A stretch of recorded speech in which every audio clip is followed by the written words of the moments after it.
The Democratic Party loves to throw around terms like white privilege.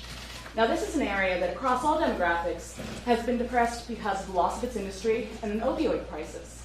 So what do you have to say to people of this area about so-called white privilege? Institutional racism is real. It doesn't take away your pain or your suffering. It's just a different issue. Your suffering is just as important as a black or brown person suffering, but to fix the problems that are happening in a black community, you need far more transformational efforts that are targeted for real racism that exists every day. So if your son is 15 years old and smokes pot, he smokes pot just as much as the black boy in his neighborhood and the Latino boy in his neighborhood, but that black and brown boy is 4 times more likely to be arrested. And when he's arrested, that criminal justice system might require him to pay bail, $500. That kid does not have $500. He might not be able to make bail. If it's an adult with a child at home and he's a single parent, if he's thrown in jail, no one is with his child. Doesn't matter what he says. I have to go home. I have a child at home. He's only 12. What am I going to do? It doesn't matter. Imagine as a parent how you would feel so helpless. That's institutional racism. Your son will likely not have to deal with that because he is white.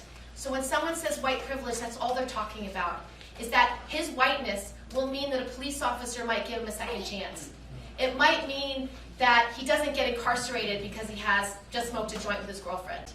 It might mean that he won't have to post bail. It means he might be able to show up to work the next day and not lose his job and not be in the cycle of poverty that never ends. That's all it is.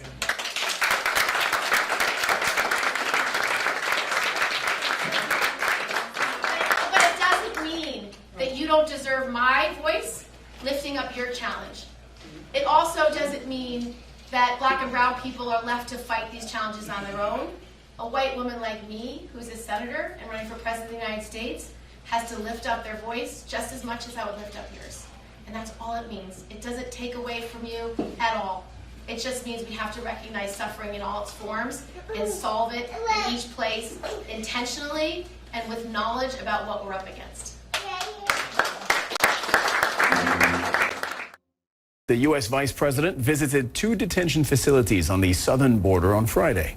First, Mike Pence toured a newer center that opened in May to help with the overflow of migrants. Now, this one held families, and Pence says he didn't see the so-called inhumane conditions often reported.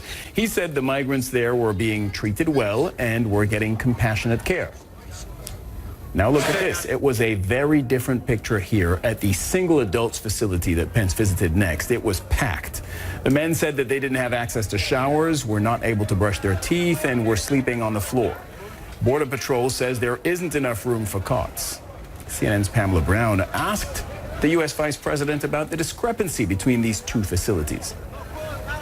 We went to 2 different facilities today, and there seemed to be a big difference between the first one where the families were being housed and the one here where there are single adult migrants. When I went in there, one of them said to me, I'm talking about the second facility, this isn't human, the way we're treated. There was a horrible smell. I'm sure you smelled it. You were in there as well. They were sleeping on concrete because there's not enough room for cots, we're told. It was hot. Some of them claim they were hungry. Is that acceptable to you? No, it's not. And it's the reason why we demanded that Congress provide $4.6 billion in additional support to Customs and Border Protection. Look, for the last 6 months, Democrats in Congress have been saying this is a manufactured crisis. But as you saw firsthand today, here at McAllen Station, where our cells are overflowing, and now that temporary facility that you just saw had to be established. And then the first facility that we saw, where nearly 1,000 families with children are being detained, ought to be a very clear message to every American that the time for action is now, and the time for Congress to act to end the flow of families that are coming north from Central America to our border is now. The first facility we went to with the families, was that really a fair representation of how most of the migrant families have been treated under CBP care? You are at the epicenter here in the Rio Grande Valley of this crisis of illegal immigration. 60% of those that are being detained coming across our southern border are coming through this sector. And so I think what we saw today was a very fair representation of how families are being treated. And look, But there's I several different understand facilities, and this was one of them. I understand Americans was are just troubled. built and made to handle the overcrowding. Americans are troubled by what they've read in the newspapers about Well, all you have to families do not is look being at cared pictures for. like this. I mean, when you look at that, what do you see? Well, I can't account for that. What I can account for is that the But you're the vice facility that president. you How do saw. you not account for this?